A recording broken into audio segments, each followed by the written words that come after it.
को थीम दिएका छौँ। त्यसलाई आज प्रस्तुत गर्दै हुनुहुन्छ डाक्टर नमिन्द्र दाहालले। र आजको यो वास्तवमा हाम्रो पानी सत्सङ्ग, यो नेपाल पानी सदुपयोग foundation, Nepal water conservation foundation, NWCF भनेर हामीले यसलाई चिन्छौँ। र यसले आफ्नो एउटा फ्ल्यागसिप प्रोग्रामको रूपमा पानी सत्सङ्गलाई सञ्चालन गर्दै आएको छ। र त्यसभित्र पानीभित्र वाटर इन्ड्युस डिजास्टर, खास गरेर वाटर रिलेटेड डिजास्टरमा हामीले चाहिँ अर्थक्वेकमा पनि काम गरेका थियौँ पहिले। र यो डिजास्टरको एउटा सिरिजको रूपमा अहिले वेब बेस्ड सेमिनारहरू गर्ने काम गऱ्यौँ। अहिले अरू संसारभरि जसरी चल्यो त्यसलाई त्यही माहौलमा हामी पनि पुलित हुने प्रयास गऱ्यौँ। र आजको थिमलाई अङ्ग्रेजीमा prospect of reducing disaster losses by introducing impact based forecasting in Nepal भन्यो भने नेपालीमा त्यसलाई विपदबाट हुने क्षतिको न्यूनीकरणका लागि नेपालमा प्रभावमा आधारित पूर्वानुमान प्रणालीको सम्भावना भन्ने विषयमा चाहिँ हामीले छलफल गर्दैछौँ। यसमा खास गरेर यो संस्थाले यो चितवन र मकवानपुर जिल्लाको एउटा हामीसँग अहिले आइडिआरसी क्यानाडाको सपोर्टमा एउटा चितवन र मकवानपुर जिल्ला पूर्व राप्ती, खास गरेर पूर्वी राप्ती क्षेत्रमा यो नेपालमा जल उत्पन्न प्रकोप जोखिम व्यवस्थापन सम्बन्धी यो एक्सन रिसर्च सञ्चालन गरिरहेका छौँ। त्योभित्र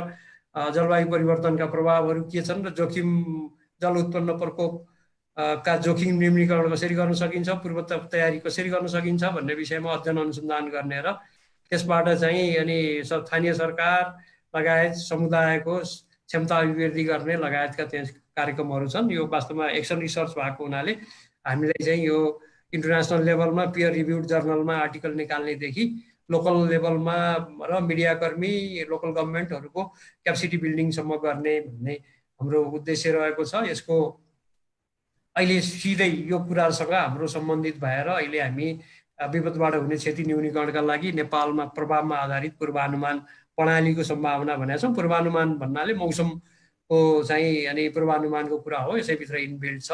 र यसमा यो पार्टनरसिप हामीले चाहिँ जो अरू यसमा संस्थाहरू जोइन्टली हामीले काम गरेका छौँ। इन पार्टनरसिप विथ इमी नेपाल, आइडिआरसी क्यानाडा भनिहाल्यौँ, उसको फन्डिङ सपोर्ट छ। त्यस्तै पोलिसी इन्टरप्रेन्योर्स इन्क छ हामीसँग, यो नेपाल यो छ। त्यस्तै ग्लोबल पिस फाउन्डेसनले पनि हामीलाई आजको यो प्रोग्राम गर्नमा मद्दत गरिरहेको छ। अब यो आजको टपिकको विषयमा कुरा गर्दाखेरि अब हामीले के कुरा अहिले चाहिँ यो फोरकास्टिङ, जनरल वेदर फोरकास्टिङ र इम्प्याक्ट बेस्ड फोरकास्टिङमा के फरक छ भन्ने विषयमा अब अहिले वास्तवमा what types of weather will occur भनेर हामीले अहिलेकोले भन्छौँ। कहिले कहिले पानी हुन्छ, के कसरी आउँछ, बाढी पहिरो लगायत चट्याङहरू पर्ने लगायत के हुनसक्छ भनेर अहिले फोरकास्टिङ गरिरहेछौँ भने अब अलिकति त त्यसको केही इम्प्याक्टहरूका पनि कहिलेकाहीँ कुरा गर्ने गर्छौँ। तर यसले चाहिँ खास गरेर यो वाट वेदर विल डु भनेर त्यो फोरकास्टिङ चाहिँ यो वेदर यस्तो छ, तर वेदर हुँदा यसले के गर्छ, के गर्नेछ, भोलि कस्तो इम्प्याक्ट पर्नेछ भन्ने विषयमा कुरा गर्नेछौँ भनेर आजको हाम्रो विषय छ। नेपालको जल तथा मौसम विज्ञान विभागले मात्र मौसमको पूर्वानुमानको सूचना औपचारिक रूपमा जारी गर्ने गर्छ। र त्यही सन्दर्भमा अहिले हामीले यो विषयमा आज छलफल चलाउँदैछौँ। र नेपालमा भर्खरै यो युके को संस्थाले अहिले नमिन्द्र दाहाल, हाम्रो जनार्दन गौतम सरहरू यहीँ हुनुहुन्छ, उहाँहरू एउटा आइबिएफको ट्रेनिङमा पनि बसिसक्नुभयो।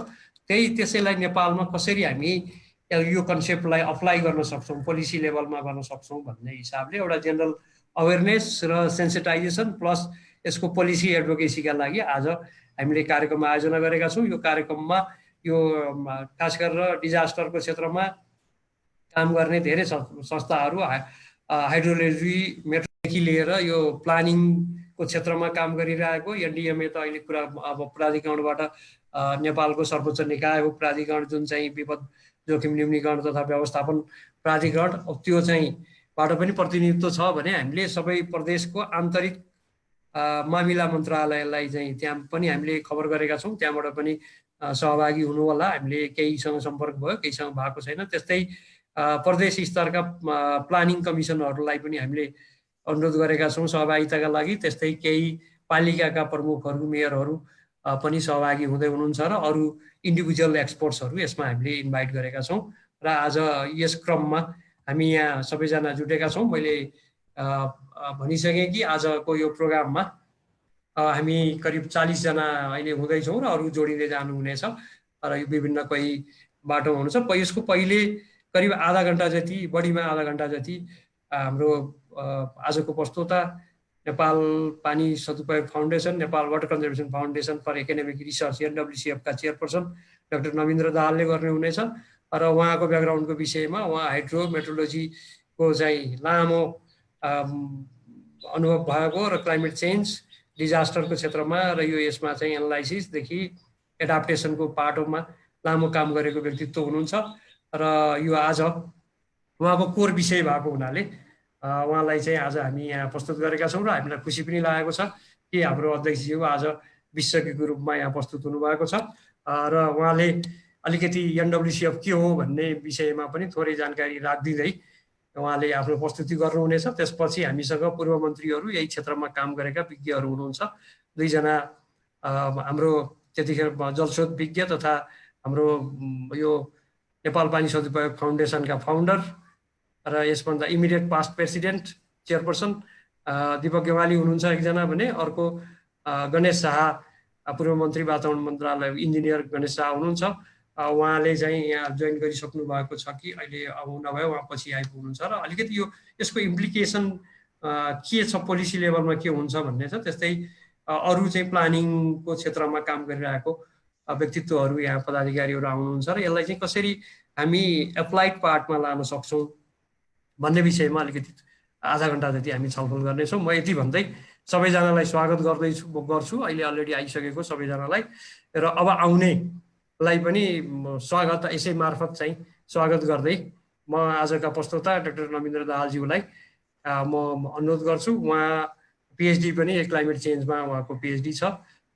म यति भन्दै प्रस्तुतिका लागि अनुरोध गर्छु। 25 देखि 30 मिनट भन्यो हामी चाहिँ करिब 3:40-45 सम्म हामी प्रस्तुति गरिसकेपछि अनि पछाडि चाहिँ हामी छलफलमा जानेछौँ र छलफलको क्रममा यहाँहरूले अब केही यो च्याट बक्समा पनि आएको छ इन्फर्मेसनहरू, केही वेलकमहरू, त्यसमा चाहिँ हात पनि उठाइदिने र अर्को च्याट बक्समा क्वेसनहरू राखिदिएर सहयोग गर्नु होला र समय भएसम्म हामीले वर्षक बोल्न पनि दिनेछौँ।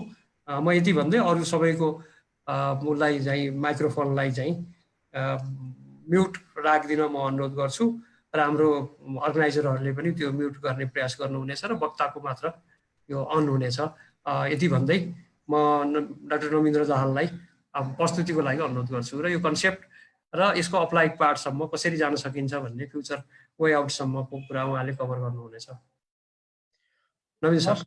हस्, धन्यवाद डाक्टर चिरञ्जीवी भट्टराईले एकदम सारमा प्रस्तुत गरिसक्नुभयो। अब मैले धेरै ब्याकग्राउन्डमा गइरहनु परेन, त्यसै कारणले म पहिलो प्रस्तुतितिर लागिहाल्छु। यसमा अब आजको मेन प्रस्तुतिमा म इनिसियली एउटा पहिला त अब वाटर कन्जर्भेसन फाउन्डेसन र यो पानी सत्सङ्गको सिरिज अन्तर्गत हामी आज प्रस्तुत गर्दैछौँ।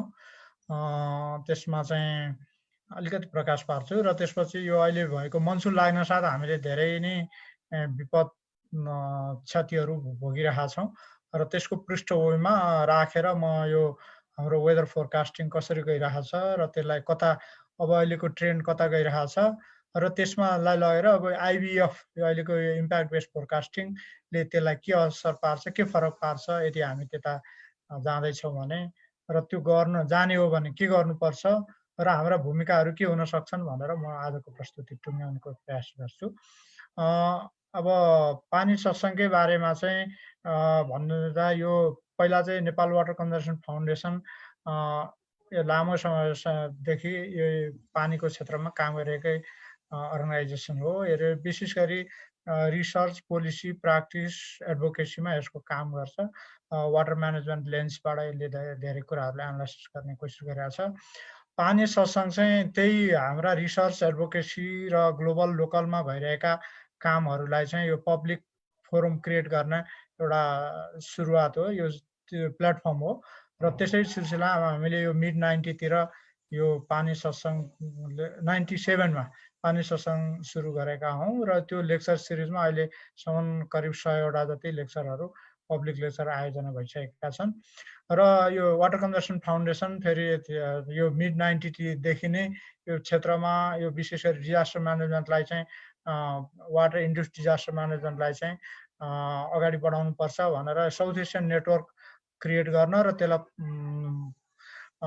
एक्सपान्ड गर्नलाई पनि इन्गेज भएको थियो र त्यो एउटा सबभन्दा यहाँहरूलाई कति याद छ दुर्योग निवारण भन्ने एउटा संस्था चाहिँ यो कोलम्बो बेस यसको हेडक्वार्टरमा चाहिँ मिड 90 देखि इस्टाब्लिस भएको र पछिसम्म एक्टिभ नै थियो र पछि एडिपिसीतिर होला यसको अलिकति अलाइनमेन्ट थियो त्यसैले अब हामी त्योदेखि नै हामी यसमा एक्टिभ छौँ अब एनडब्ल्युसीले मेनली चाहिँ अब अलिकति यो बटम अप एप्रोचमा अलि सिभिक साइन्सलाई फोकस गर्दै रिसर्चहरू गर्दै गइरहेको छ र यसले चाहिँ यो अलिक भोलन्टरी साइन्स पब्लिक साइन्स र एक किसिमले अनकम्फर्टेबल नलेज भन्छौँ हामी जुन टप डाउन एकदमै हाम्रो स्कुल कलेजमा ढक्क सिकाएका पाठ्यक्रमका भन्दा अलिकति पब्लिक रूपबाट स्पोन्टेनियसली आएका नलेजलाई पनि यो डकुमेन्ट त्यसले पनि धेरै इम्पोर्टेन्ट रोल खेल्छ र त्यसलाई डकुमेन्ट गर्नुपर्छ भनेर हामी त्यसलाई पनि रिसर्चको एउटा पार्टको रूपमा अगाडि बढाउँछौँ र यो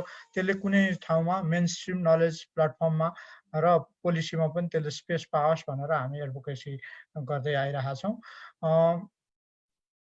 अनि अब यति भनेर म आफ्नो विषयमा गइहाल्छु अब यो वाटर इन्ड्युस्ड डिजास्टरको यो जुन हामीले चाहिँ अब म्याक्रो कन्टेक्स्ट सबैलाई थाहा छ साउथ एसिया विशेष गरी नेपाल लगायतको क्षेत्रहरू चाहिँ धेरै यो डिजास्टर प्रोन एरियामा पर्छन् र विशेष गरी मनसुनको डिजास्टरमा चाहिँ अब धेरै हामीले यसैपालि पनि देख्यौँ र पहिलाको पनि हो तीनटा देखियो यसैपालि अब 4 महिनाको वैशाख 1 देखि असार 31 सम्म यो डिआरआरएम लगायतको संस्थाहरूले सरकारी तथ्याङ्क अनुसार नै हेर्दाखेरि पनि यो मुख्य पहिरो र चट्याङ र बाढीले यत्रो क्षति पुर्याएको रहेछ जुन यहाँले देख्न सक्नुहुन्छ अब त्यसैले हेर्दाखेरि हामीले पहिला चाहिँ बाढी पहिरो भन्ने गरेको थियो अब अहिले यसमा सेग्रिगेटेड डेटा आएपछि बाढी भन्दा पनि पहिरो रहेछ धेरै क्षति गर्ने भनेर यहाँबाट यसपालिको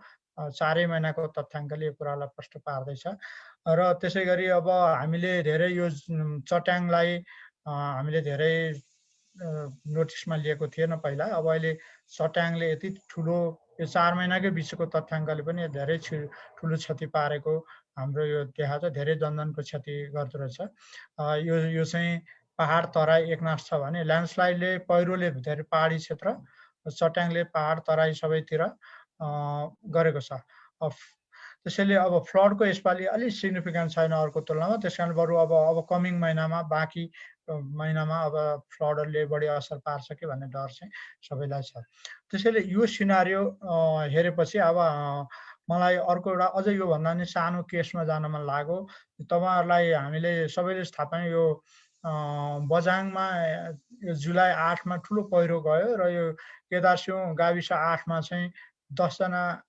मान्छेहरू मारिए र त्यसमा चाहिँ दर्जनौं घरहरू पहिरोले पुर्यो अब त्यो कन्टेक्स्टलाई एउटा जुलाई 3मा चाहिँ जल तथा मौसम विज्ञान विभागले दिएको फोरकास्ट अनुसार चाहिँ त्यहाँ एकदमै ठुलो स्पेशल वार्निङको लागि नै उसले एउटा जारी गरेको थियो तर त्यसलाई फोकस गरेको थिएन त्यो रिजनमा हेभी पानी पर्दैछ र त्यस क्षेत्रका सबै खोलाहरूमा ठुलो बाढी आउने सम्भावना छ त्यसकारणले सतर्क रहनु होला भन्ने मौसम विज्ञान विभागको जुलाई 3कै फोरकास्ट पनि थियो तर अब त्यसले ती दुईटा कुराहरू हुँदाहुँदै पनि अब त्यो घटनाहरू घट्यो र त्यसमा चाहिँ जनधनको क्षति भयो त्यसैले अर्ली वार्निङहरू दिँदै पनि किन त्यो एक्सनमा जान सकेन किन जाँदैन भन्ने कुराको एउटा सवाल हो हाम्रो लागि र त्यसैले अहिलेको वार्निङ सिस्टम चाहिँ यस्तो खालको यो ठुलो पानी पर्दैछ बाढी आउँदैछ सतर्क रहनु होला भनेर यति मिलिमिटरको यति तहको बाढी आउँछ भन्ने जुन भनाइ छ यसलाई चाहिँ थ्रेसहोल्ड बेस्ड वार्निङ सिस्टम भनिन्छ जुन अहिले पनि त्यही प्र्याक्टिसमा छ त्यसैले हजार्ड्सको थ्रेसहोल्ड बताएर हामीले बनाउने गर्छौँ अब नेक्स्ट स्टेजमा हेर्नुभयो भने त्यही ठाउँको यो हाइड्रोग्राफ रहेछ हामीसँग त्यसमा चाहिँ त्यही मौसम विज्ञान विभागले पब्लिस गरेको ग्राफमा के देखियो भने अलि हेर्नुभयो भने पानी कसरी पर्दो रहेछ हामीले पहिला यसरी यस्तो ग्राफ हेर्न पाएनौँ कहिले पनि, किनभने हामीसँग जम्मा 24 घण्टामा पानी जम्मा गरिन्थ्यो, एउटा ढ्वाङ जस्तो बाल्टी जस्तोमा पानी जम्मा हुन्छ र त्यो 24 घण्टाको पानी चाहिँ रेनगेज भनेको म्यानुअल रेनगेज भनेर त्यही हो। र त्यसमा भएको पानी कति हुन्छ भनेर नाप्दाखेरि जति पानी पर्थ्यो त्यो 24 घण्टामा एक नासले परेको जस्तो रेकर्ड भयो कि त्यो। अब तर पानी त्यसरी कहिले पर्दैन हामीलाई थाहा छ, त्यो कुनै बेला वार्र पर्छ बन्द हुन्छ, तर त्यसलाई हामीले त्यसरी जुन बेला पर्थ्यो त्यसलाई अटोमेटिक रेनगेजबाट नापेको भएदेखि यसरी ग्राफ बनाउन सकिन्थ्यो र यसको नेचर कस्तो त बुझ्थ्यो। अब अहिले हामीले बुझ्न थाल्यौँ कस्तो खालको पानी पर्यो भने पहिरो जान्छ भन्ने कुरा हेर्दाखेरि त्यही केदारसिंह गाविसमै त थिएन, त्यो बजाङमा चाहिँ त्यो त्यहाँ नजिकै केदारसिंह भएको ठाउँमा नभएको स्टेसन र नजिकै बाजुरामा रहेछ। र बाजुराको त्यो स्टेसनले चाहिँ ओलिना स्टेसनबाट चाहिँ के देखियो भने त्यहाँ चाहिँ बिहानसम्म पानी परेछ 25 मिलिमिटर जति, त्यो अघिल्लो राति। त्यसपछि भोलिपल्ट राति 11 बजेदेखि 12 बजेदेखि बिस्तारै पानी पर्दै गएको। अब यो प्रति मिलिमिटर बढ्दै बढ्दै पहिला 10-15 मिलि हुँदाखेरि प्रति घन्टा चाहिँ 30 मिलिमिटर पानी परेछ र बिस्तारै त्यो क्रमशः बिहान उज्यालो हुने बेलासम्म त्यो पानी त घट्यो। तर रातभरि नै त्यो दिन त्यो रातकै पानीले केही घन्टामा परेकै पानी 69 मिलिमिटर पानी परेको देखिएपछि त्यसबाट के देखियो भने यो क्लाउड बस्ट जसरी आएछ पानी भन्ने यहाँबाट यो ग्राफबाट देखिन्छ। त्यसैले यो खालको हामीले यहाँ क्लाउड बस्ट हुँदैछ भनेर त्यहाँको फोरकास्ट गर्ने अहिलेको अवस्था त पुगेको छैन। तर यो कमसेकम बाढी आउन कुनै पनि ठाउँमा चाहिँ डिजास्टर हुनुभन्दा अगाडि मौसमी कारणले चाहिँ ल्याउने प्रभाव बुझ्नको लागि यस्तो ग्राफहरूले आउँदो दिनमा सहयोग गर्छ। किनभने अहिले चाहिँ हामीले धेरै जसो मौसम विज्ञान विभागको ठाउँमा चाहिँ यस्ता खालको अटोमेटिक ग्राफ राखेको हुनाले अब यो डेटा हेरेर कहाँ कस्तो खालको जोखिम हुन सक्छ क्लाउड बस्टको भनेर भन्न सक्ने अवस्था आएको छ। अब तर पनि त्यति हुँदाहुँदै पनि मौसम पूर्वानुमान भनेको आफैमा एउटा अनिश्चित कामै हो, यसलाई पूर्वानुमानै हो। त्यो अब धेरैवटा फ्याक्टरले क्लाइमेट मौसमलाई असर पार्छ, पानी कस्तो पर्छ, कहाँ पर्छ, कुन बेगमा पर्छ र कति लामो पर्छ भन्ने कुराहरू चाहिँ यसै पनि त्यो धेरै फ्याक्टरहरू त्यहाँ जोडिएका हुन्छन् र त्यसको लागि निकै ठुलो इन्भेस्टमेन्ट लगानी गरेर अहिले धेरै विकसित देशहरूले यसलाई चाहिँ व्यवस्था गरिसकेका छन्। उनीहरूले धेरै हदसम्म सही फोरकास्टिङ मात्र गर्दैनन् कि धेरै अगाडि छन्। पहिला 3 दिनको फोरकास्टिङ गर्थ्यो भने अहिले 10 दिनसम्म फोरकास्टिङ गर्ने क्यापासिटी बनिसकेको छ धेरै देशमा। त्यसैले त्यसको एक्युरेसी पनि अहिले बढ्दै गइरहेको छ। अब यसमा हेऱ्यौँ भने यो युके मेट अफिसको एउटा फिगरमा देखिन्छ। यो तपाईँले देब्रेतिर चाहिँ यसले मोडलिङ जेनेरेट गरिरहेको छ कम्प्युटरले, त्यहाँको विभिन्न डेटाहरू हालेर, त्यहाँको अब्जर्भेसन डेटा हालेर, र त्यसमा विभिन्न फ्याक्टरहरूलाई हेर्दाखेरि फरक फरक यसका आउटपुटहरू निस्किया छन् र ती धेरैवटा धर्साले धेरैवटा आउटपुटहरू निस्किन्छ। कुन सही हो भन्नलाई गाह्रो छ, त्यही भएर एउटा रेन्जमा फोरकास्ट गरिन्छ यस्तो होला भनेर, अलि निश्चित अलि परको। तर जब नजिक हुँदै आउँछ, समय छुटिँदै जान्छ, यसको एक्युरेसी बढ्दै जान्छ। र यसलाई हामीले मौसमका फोरकास्ट सुन्दा दुई किसिमका प्रायः सुन्छौँ। एउटा चाहिँ डिटर्मिनिस्टिक भन्छ, यो यहाँ यति मिलिमिटर पानी पर्छ, यति टेम्परेचर हुन्छ भन्छ, र एक्चुअल हुने बेला त्यसैको रेन्जबाट होला भन्ने, नजिकै होला भन्ने हो त्यो डिटर्मिनिस्टिक। र अर्को प्रोबेबिलिस्टिक फोरकास्ट हो, एउटा रेन्ज मात्र बताउँछ, त्यसले यति हुन्छ भन्दैन। र त्यो खालको अहिले नेपालमा भइरहेको चाहिँ प्रोबेबिलिस्टिक फोरकास्टको आधारमा यसको चाहिँ मौसम पूर्वानुमान गर्ने छ, अब प्र्याक्टिस भइरहेको छ। अब त्यसैले अहिले मौसम विज्ञान विभागमा अहिले बिस्तारै हामीले यो जनरल वेदर फोरकास्टिङ लाई चाहिँ अलिकति मोर रिफाइन्ड र अलिकति त्यसमा यति पानी पर्छ, यो ठाउँमा पर्छ, यति मिलिमिटर पर्छ, समय समेत तोकेर दिन सक्नेतिर बिस्तारै एडभान्स चाहिँ हुँदैछ। र यो जनरल फोरकास्टबाट अलिक मोर फोकस र अलिक बढी इफेक्टिभ फोरकास्टतिर त गइरहेको छ। तर इम्प्याक्ट बेस्ड फोरकास्ट चाहिँ पुगेको छैन, अझै पनि बन्न बाँकी नै छ। त्यसैले पहिला चाहिँ हामीले 1000 फोरकास्ट भनेर यो आइरहेको छ भने अहिले चाहिँ ग्रेजुअली हजार्ड र भल्नरेबिलिटी हेरेर कुनै ठाउँमा चाहिँ अब त्यहाँ सिचुएसन हेरेर त्यहाँ कस्तो खालको अवस्था छ त्यसलाई पनि जोडेर फोरकास्ट गर्ने थालियो भने त्यसलाई भल्नरेबिलिटी सहित जोडेको फोरकास्ट भयो र त्यो चाहिँ इम्प्याक्ट बेस्ड फोरकास्ट हुन्छ। र अहिले हाम्रो बिस्तारै 1 बाट 2 मा जाँदैछ हाम्रो स्टेज र त्यसमा चाहिँ यो 2 मा जानलाई मौसम विज्ञान विभागको DHM को मात्रै पुग्दैन, यसलाई चाहिँ अब अरू एजेन्सी जस्तो अहिले DRRM छ यो प्राधिकरण जुन भर्खरै बनेको छ र यो प्राधिकरणले यी सबै एजेन्सीहरूलाई यसमा ल्याएर इम्प्याक्ट बेस्ड फोरकास्टिङ गर्नको लागि मौसम विज्ञान विभागको यो फोरकास्टिङलाई इम्प्याक्ट बेस्डमा कन्भर्ट गर्न भूमिका खेल्न सक्छ र यसको बारेमा म अलिक डिटेलमा तल बताउँछु।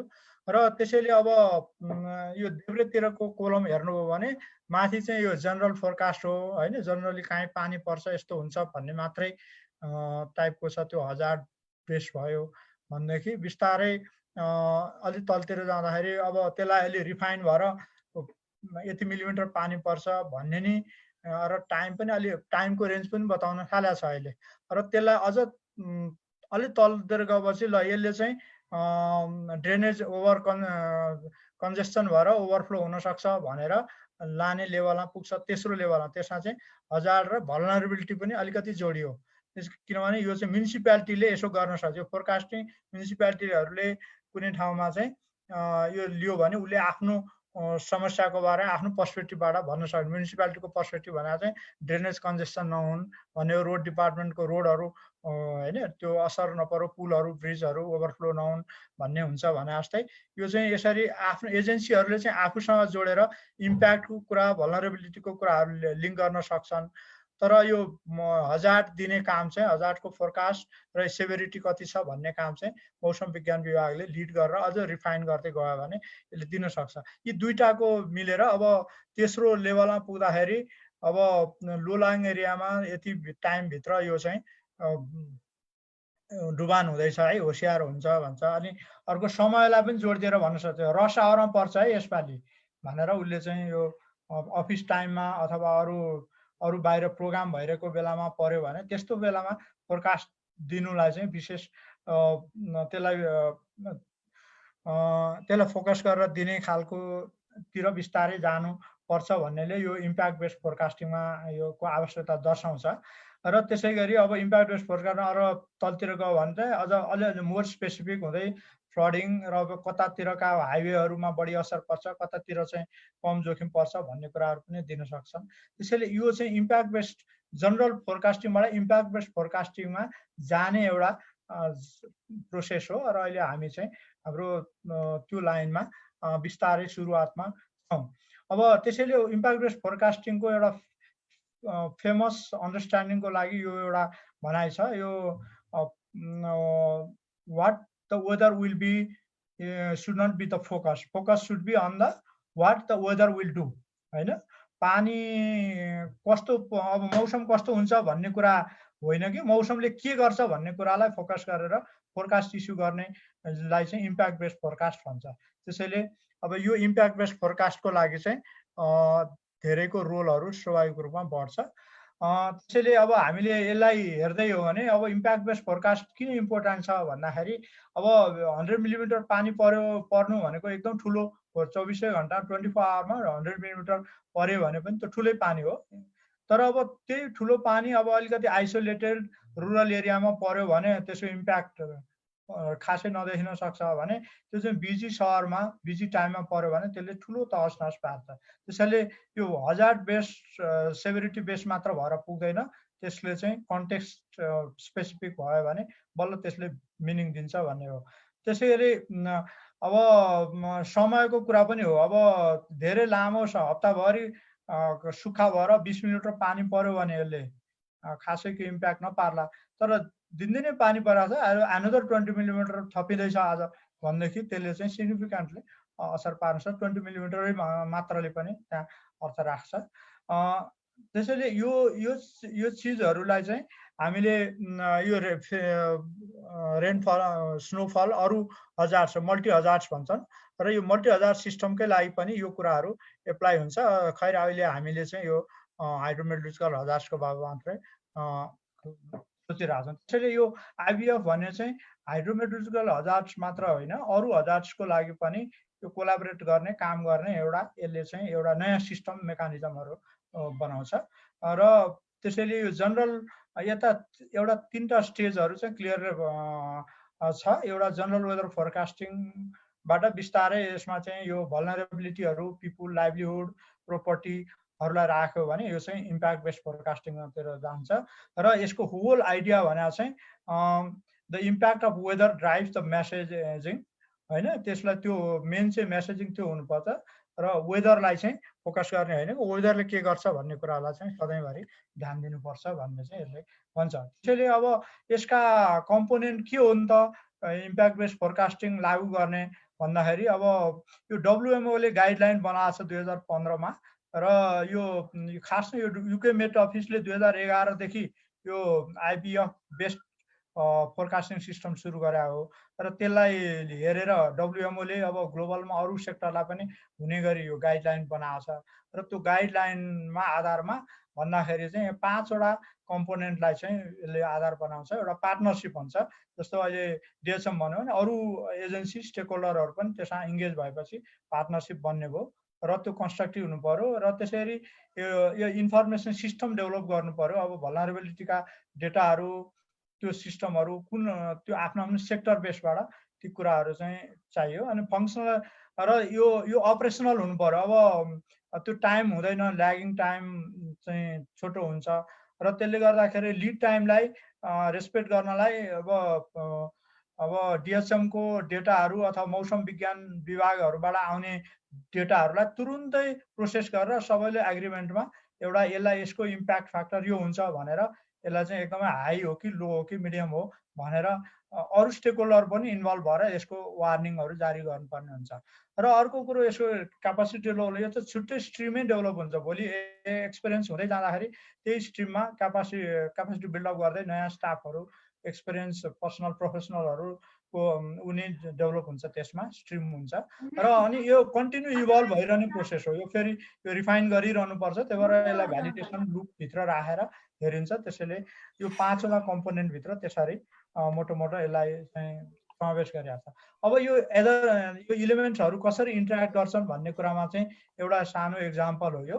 र यसमा वेदर र क्लाइमेट एक्सट्रिम जुन एउटा हजार्ड्सको रूपमा हेरौँ, यसका 2टा पार्ट छ। एउटा अहिले डाइरेक्ट पानी पर्दा सोसियो इकोनोमिक इम्प्याक्ट त्यहाँ तत्काल पार्ने कुराहरू त छँदैछ, त्यसले अब यो राइटतिर चाहिँ एक्सपोजर भल्नरेबिलिटीको आधारमा यसको इम्प्याक्ट पार्छ र त्यसको आधारमा यो कहाँ कति इम्प्याक्ट पर्छ, यो कुन कति असर पर्छ, क्षति कति हुन्छ भन्ने कुराको इस्टिमेट गर्ने यसको गर्न सकिन्छ भने अर्को जियो फिजिकल हजार्डले पनि त्यो कन्टेक्स्टले डिफाइन गर्छ। त्यसले अब त्यो कुराहरू चाहिँ अब पहिरो, पहाडमा पहिरो र तराई क्षेत्रमा चाहिँ यो चाहिँ फ्लडिङ होइन, इनन्डेसन, पानी जम्ने जुन हुन्छ।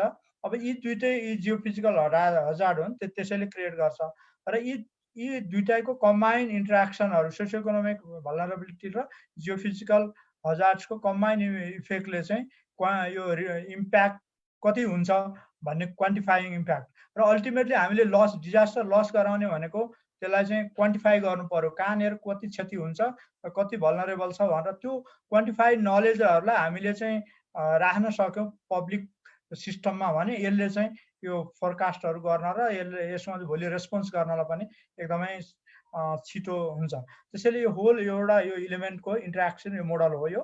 र जहिले पनि यो यो इम्प्याक्ट बेस्ड फोरकास्टिङको लागि चाहिँ यो तपाईँहरूले लेफ्टतिर हेर्नु भने लाइक्लीहुड भन्छ। अब कुनै घटना अब डिजास्टरको यो फोरकास्ट हो। यो चाहिँ अब कुनै पानी पर्छ कि पर्दैन होइन, अब ठुलो आँधी हुरी हुन्छ कि हुँदैन भने यो चाहिँ सम्भावनाका कुरा, लाइक्लीहुड हो त्यो। र अब त्यसलाई चाहिँ यता त्यो इम्प्याक्टले त्यसले कसलाई असर पार्छ, कहाँ असर पार्छ भन्नेतिरबाट हेर्नु पर्यो। र यी दुईटाको कम्बिनेसनलाई हेरेर फोरकास्टको कलरहरू डिफाइन गरिन्छ। कस्तो यो एकदम हाई हुन्छ कि सेभर हुन्छ कि लो हुन्छ भन्ने कुराको, मिडियम हुन्छ भनेर छुट्याइन्छ। र त्यसले गर्दा अब हरियो कलर छ भने एकदम सेभर हजार्ड छैन यो भन्ने देखाउँछ भने अब येलो कलर आयो भने चाहिँ बी अवेयर अफ भन्ने सेन्समा हुन्छ। फोरकास्ट अपडेटहरू हेर्दै गर, यहाँ जता पनि जान सक्छ यो भन्ने हुन्छ। अनि अब यो चाहिँ सुन्तला कलरमा अथवा एम्बर कलरमा पुग्दाखेरि यो चाहिँ एकदम प्रिपेयर हो यो भन्ने मेसेज दिन्छ। रेडले त तुरुन्तै take action, it's already red भन्ने दिन्छ। त्यसैले यो वार्निङ जारी गर्ने बेलामा यो चाहिँ ठुलो कन्टेक्स्टमा कुनै पनि वार्निङहरूको दिनको लागि यो खालको त्यो लाइक्लिहुड र इम्प्याक्टको दुईटाको कन्डिसनलाई म्याच गरेर दिनुपर्ने हुनाले यो चाहिँ हाइली इन्टरेक्टिभ र यो चाहिँ अहिलेको प्रचलनमा भएको सिस्टम हो। त्यसैले अब यो कन्टेक्स्टबाट हेर्दाखेरि अब कुनै स्टर्म आउँदैछ भनेपछि यसलाई के गरिने भयो त त्यसमा भन्दाखेरि यसको सेभरिटी हेर्ने भयो। यो चाहिँ एकदमै लो, हाई, मिडियम कुन छ भन्ने कुरा एउटा हेरिनु भयो र त्यो अनुसारको चाहिँ सम्बन्धित सेक्टरहरूले चाहिँ आफ्नो आफ्नो सेक्टर अनुसारको चाहिँ ठाउँ त्योसँग लिङ्क गरेर सेभरिटी लिङ्क गरेर कहीँ स्कुल बन्द गर्नुपर्ने हो कि पुल बन्द गर्नुपर्ने हो कि अब हाई जोन डिफाइन गरेर यसलाई त्यो रिस्कबाट होइन उसलाई गाइड गर्नुपर्ने हो कि पब्लिकलाई, यो कुराहरू चाहिँ उनीहरूले दिन्छ। र त्यसै गरी यो सेक्टरल पनि एग्रिकल्चर सेक्टरको लागि, टुरिज्म सेक्टरको लागि र अरू पब्लिक सेक्टरहरूलाई चाहिँ यस्तो खालको रिस्कहरूलाई चाहिँ आफ्नो आफ्नो कन्टेक्स्ट अनुसार चाहिँ यसलाई चाहिँ डिसिमिनेट गरिन्छ डिफाइन गरेर।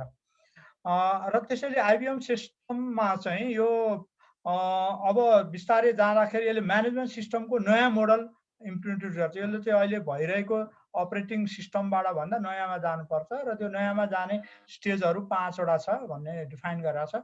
यो पनि WMO को गाइडलाइनको स्टेपहरू नै हो। यसले चाहिँ पहिला चाहिँ यो गर्नुपर्छ भनेर सबै एजेन्सी, स्टेक होल्डर, भित्र बाहिर, इन्टरनल, प्राइभेट सेक्टर सबैलाई यसलाई अवेरनेस गर्ने, कन्सेन्ट बनाउने कुरा भयो भने सेकेन्डमा चाहिँ अब जो एक्टिभ हुन्छ, कोलाबोरेटिभ एग्री गर्छ उनीहरूसँग MOU गर्ने, पार्टनरसिप गर्ने र अर्को चाहिँ बिस्तारै नलेज प्लानिङ इन्टिग्रेसन फ्रेमवर्कहरूमा चाहिँ त्यसमा प्रवेश गर्नुपर्छ, प्रोग्रामहरू बनाएर लागू गर्ने स्टेज हो तेस्रो भने। र त्यसै गरी त्यसको अब चौथोदेखि यसलाई चाहिँ अपरेसनलाइज गरेर यसले चाहिँ इफेक्टिभनेस कति हो भन्नेसम्म हुन्छ, रिसोर्सहरू मोबिलाइज गर्ने हुन्छ। र 5औँ चाहिँ यो फिडब्याक लुप हो। यसले चाहिँ यो इफेक्टिभनेस, यसको इम्प्याक्ट के हो, इफेक्टिभनेस के हो भनेर यसलाई चाहिँ हेरिन्छ। त्यसैले यो आइबिएम सिस्टमका स्टेजहरू यसरी हेरेपछि मैले चाहिँ अब यो हाम्रो स्टेजमा हेर्दाखेरि नेपालमा आइबिएफको प्रस्पेक्ट ल्याउँदाखेरि यो अब DSM अलरेडी अलिकति एडभान्स स्टेजमा गएको छ, उसले इन्स्ट्रुमेन्टहरू बढाएको छ, डेटा मोनिटरिङ गर्ने नेपालभरि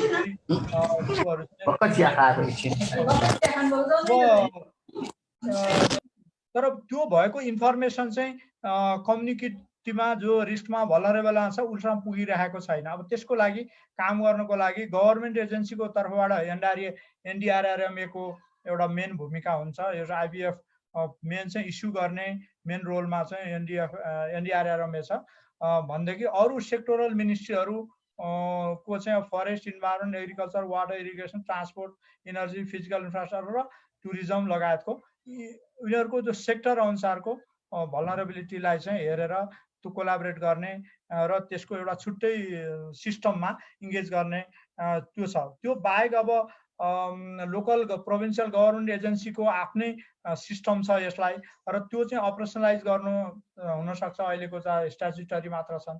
त्यसैले यो रोल त अल्टिमेटली सबभन्दा छिटो जाने रोल त लोकल र प्रोभिन्सियल गभर्मेन्टले नै हुन्छ रेस्पोन्ड गर्नलाई। त्यसैले उनीहरूलाई मेन स्ट्रिममा ल्याउनु पर्ने, अहिलेको भन्दा पनि मोर अलिक क्यापासिटेट गरेर ल्याउने त्यो च्यालेन्ज छँदैछ। र अब एकाडेमिक रिसर्च अर्गनाइजेसनहरूले पनि थुप्रै काम गरेका छन्, तर त्यो फिडब्याक लुप नभएको हुनाले यो चाहिँ भएका इभिडेन्स बेस्ड नलेजहरूको लागि चाहिँ अलि पोलिसीमा ट्रान्सफर्म गर्नको लागि त्यो चाहिँ एउटा सिस्टम मा फिट गर्नुपर्ने हुन्छ। र त्यहाँ यो युनिभर्सिटी लगायतको अरू एजेन्सीहरू, हाम्रै अर्गनाइजेसनहरूले गर्ने चिजहरूलाई पनि त्यहाँ गर्न सकिन्छ। र त्यसैले सिभिल सोसाइटी अर्गनाइजेसन र मिडियाको रोल छ, जो धेरै अहिले पनि यो डिजास्टर सेक्टरमा काम गरिरहेकै छन्, जुन चाहिँ socio economic entry point socio economic हुनसक्छ, डिजास्टर रिस्क मिटिगेसन हुनसक्छ। र त्यो सेक्टरहरूले पनि त्यो अहिलेको लाई यो आइबिएफमा जानलाई यो नलेज इन्फर्मेसन ग्यापहरू जुन छ त्यसलाई हटाउनलाई त्यसलाई उहाँहरूको मेन भूमिका हुन्छ, विशेष गरी लोकल लेभलमा।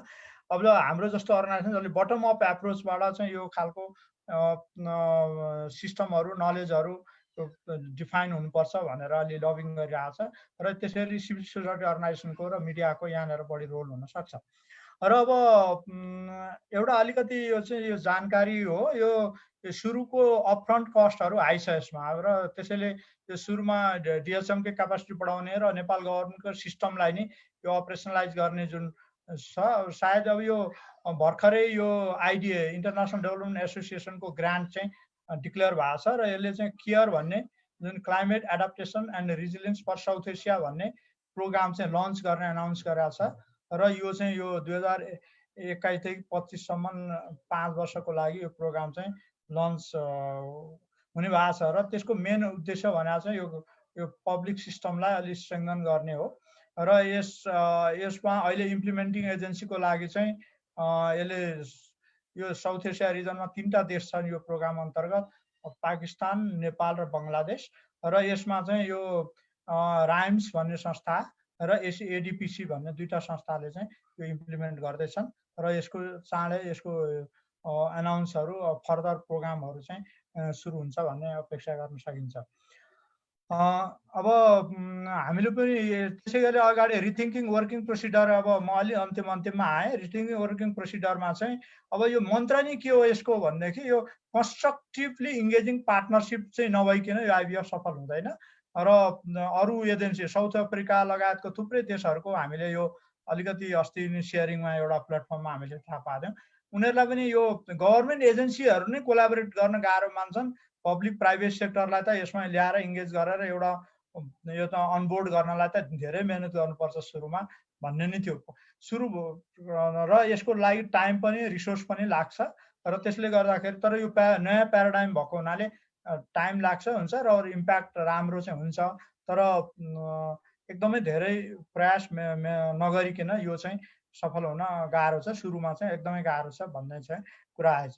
र त्यसैले अब सिभिल सोसाइटी अर्गनाइजेसनले पनि अहिलेसम्म काम गरेर एकदम इफेक्टिभली काम गरिरहेको डिजास्टर मिटिगेसनमा फ्रन्ट लाइनमै बसेर काम गर्ने सेक्टरभित्र पर्छ सिभिल सोसाइटी अर्गनाइजेसनहरू, मिडियाहरू पनि। अब तर यो उनीहरूको यो नलेज आउटपुटहरू जति पनि छ गुड प्र्याक्टिसहरू चाहिँ यो चाहिँ अलिक सिस्टममा फिट हुनतिर त्यति सकिरहेको छैन र प्राइभेट सेक्टरले जुन लिनुपर्ने हो त्यो पनि पार्ट अफ द सिस्टम हो, बजार मार्केट भन्छौँ, त्यसले पनि त्यो अपडेट त्यो फाइदा लिन सकेका छैन, किनभने अहिले सिभिल सोसाइटी अर्गनाइजेसनको मोर एकाउन्टेबिलिटी चाहिँ अलि डोनरतिर हुने भयो होइन, त्यो इन्टरनेसनल फन्डिङ भएको कारणले। अब त्यसले गर्दाखेरि त्यसलाई पनि यो सिस्टमभित्र फिट गर्नलाई मोर इफेक्टिभ वेबाट यसमा अपर्च्युनिटी छ भन्ने मलाई लाग्छ। र अर्को यो एउटा अलिकति पब्लिक सेक्टरको यो लोकल र प्रोभिन्सियल गभर्मेन्टमा चाहिँ अलिक फङ्सनल प्लेटफर्महरू यो मेकानिजमहरू चाहिने हुनसक्छ, किनभने यो सिभिल सोसाइटी अर्गनाइजेसनको नलेज एक्सपिरियन्स लिने मात्र होइन कि यो चाहिँ अरू खालको नलेजहरूलाई पनि यो अपरेसनलाइज गर्ने मेन सेन्टर चाहिँ अब नेसनल लेभलमा त अब नेसनल लेभलको म्याक्रो कन्टेक्स्ट भयो, तर मेन लागू गर्नलाई क्षमता, रेस्पोन्स, प्रोक्सिमिटीको हिसाबले यो सबै लोकल र प्रोभिन्सियल गभर्मेन्ट लेभलमा भइदियो भने मोरको इफेक्टिभनेस हुने हुनाले अबको दिनहरूमा आइबिएफ चाहिँ यो बढी फङ्सन हुनलाई चाहिँ लोकल प्रोभिन्सियल गभर्मेन्टमा यो सिस्टमहरू डेभलप होस् भन्नेमा हामीले विचार पुर्याउनु पर्छ भन्ने मेरो आफ्नो धारणा छ यहाँ चाहिँ। र त्यसले गर्दाखेरि म अब कन्क्लुजनमा चाहिँ फेरि भन्छु, यो चाहिँ यसका 4वटा स्टेप छन्। यो हाम्रो अहिले कन्भेन्सनल फोरकास्टिङ अर्ली वार्निङ सिस्टमबाट आइबिएफमा जाने इम्प्याक्ट बेस्ड फोरकास्टिङमा अहिले आइबिएफ वार्निङ सिस्टम छ, अर्ली वार्निङ सिस्टम छ। यसलाई एक्सनेबल रिस्क एसेसमेन्टहरू जस्तो लोकल लेभलमा सबै रिस्कहरू, जियोफिजिकल रिस्कहरू, अरू रिस्कहरू, हिस्ट्रीहरू हेरेर जुन खालको डेटाबेस बनाउनु पर्छ त्यो दोस्रोमा आयो। त्यसै कमन अलर्टिङ प्रोटोकल भन्ने हुन्छ, त्यो चाहिँ तुरुन्तै आएको खबर कसरी हरेकको हातमा पुर्याउने, हरेकको खबरमा हरेकको उसमा पुर्याउनु पर्छ ताकि उनीहरूले क्लियरली यो एक्सन लिन सकुन्। र यो खबर सूचना परबाट आएको समाचार जस्तो भएर हामी एक्सन लिन सक्दैनौँ, त्यसले गर्दाखेरि कन्फ्युजिङ नभइकन एक्सन दिने खालको कमन अलर्टिङ प्रोटोकल चाहिँ सबैतिर लागू छ र हामीले पनि त्यो लागू गर्नलाई यो आइबिएफकै एउटा पार्ट हो, यो पनि कम्पोनेन्ट, यसमा जानु नै छ। र अर्को चाहिँ यो रेस्पोन्स सिस्टमहरूलाई चाहिँ यो ऱ्यापिड रेस्पोन्स टिमहरू इक्विप गरेर राख्नुपर्छ। र यो सिभिक लेभलमा पनि यो गभर्मेन्टको सिस्टमबाट पनि यी 4वटा स्टेप हुन् यसका। र फाइनल्ली यो चाहिँ यो बिगिनिङ हो नेपालको लागि आइबिएफमा चाहिँ जाने स्टेज चाहिँ यो पहिलो हुँदैछ। र यो माइग्रेसनमा चाहिँ यो थुप्रै इफर्ट अपर्च्युनिटी छ। र अब यसमा के नयाँ च्यालेन्ज छ, च्यालेन्जसँगै अपर्च्युनिटी के छ भने अब यो जति पनि नयाँ नलेजहरू सिस्टमहरू छ त्यसलाई यो टप डाउन र बटम अप अप्रोच दुइटैबाट फिट गर्ने अपर्च्युनिटी छ। टप डाउन भनेको चाहिँ ग्लोबल स्केलबाट बिस्तारै डाउन स्केल गर्दै ल्याएको वेदर सिस्टमहरू अब हामीले अलिक मोर एक्युरेट, मोर टाइमली भेटाउँछौँ, एडभान्स टाइममा भेटाउँछौँ भने अब तल भएको भल्नरेबिलिटी रिस्कहरू एक्सपोजरहरूलाई चाहिँ त्यो भएको अलरेडी त्यहाँ डेटा छ, इन्फर्मेसन छ, त्यसलाई चाहिँ त्योसँग म्याच गरायो भने टप डाउन बटम अपले चाहिँ जोइन्टली यसले चाहिँ एउटा इफेक्टिभ आइबिएम प्याराडाइम बन्न पुग्छ भन्ने लाग्छ। र यो रोबुस्ट प्याराडाइम आइबिएफ भने चाहिँ यो इभल्भिङ हुन्छ जहिले पनि, किनभने अहिलेभन्दा नेक्स्ट इयरभन्दा अर्को इयरलाई चाहिँ यसलाई चाहिँ स्ट्रेङ्थन बनाउँदै जानुपर्छ। मैले यति नै भनेर मेरो आफ्नो प्रस्तुति टुङ्ग्याउँछु र बाँकी चाहिँ छलफलमा अगाडि बढाउँला। धन्यवाद। धन्यवाद डाक्टर नवीन्द्र दाहालज्यू। उहाँलाई वास्तवमा आइबिएफको कन्सेप्टदेखि लिएर एप्लिकेसनसम्म कसरी गर्न सकिन्छ र वे फरवर्ड के हुन्छ भन्नेसम्ममा उहाँले प्रस्तुत गरिसक्नु भएको छ। र स्लाइड सो अफ गरिदिनु होला सर। र म अब यहाँ अलिकति केही क्वेसनहरू पनि आएको छ। हामी करिब 32 मिनट जति सरको प्रेजेन्टेसन रह्यो, 32-33 मिनट जति। र एनडब्ल्युसिएफको ब्याकग्राउन्डलाई अरूलाई छुटाउने हो भने 30 मिनटको चाहन्छन् होला प्रस्तुति भएको छ। थ्याङ्क यू सो मच त्यसका लागि। र अब केही क्वेसनहरू पनि आइसकेको छ, सर बोलिराख्नु भएको छ। म थोरै अलिकति यसको पृष्ठभूमिमा आएका केही क्वेसनहरू फर्स्ट 2-3 क्वेसन्सलाई मैले अलिकति यहाँ राख्न खोज्दैछु। जस्तै यहाँ डाक्टर धर्म उप्रेतीले भन्दै हुनुहुन्छ कि यो कन्सेप्ट अगाडि ल्याएकोमा धन्यवाद भनेर उहाँले चाहिँ आफ्नो क्वेसनहरू राख्नु भएको छ। त्यसमा क्वेसनमा मात्र गएँ directly. What challenges do you see to go from risk based to impact based forecasting in Nepal? एउटा चाहिँ च्यालेन्जेसहरू के हुन् भनेर उहाँले अहिलेको रिस्क बेस्डबाट इम्प्याक्ट बेस्डमा जानलाई। अर्को चाहिँ what challenge do you see to implement the CAP system in Nepal for, अनि चाहिँ early warning system for effective early warning system भन्ने उहाँको एउटा छ।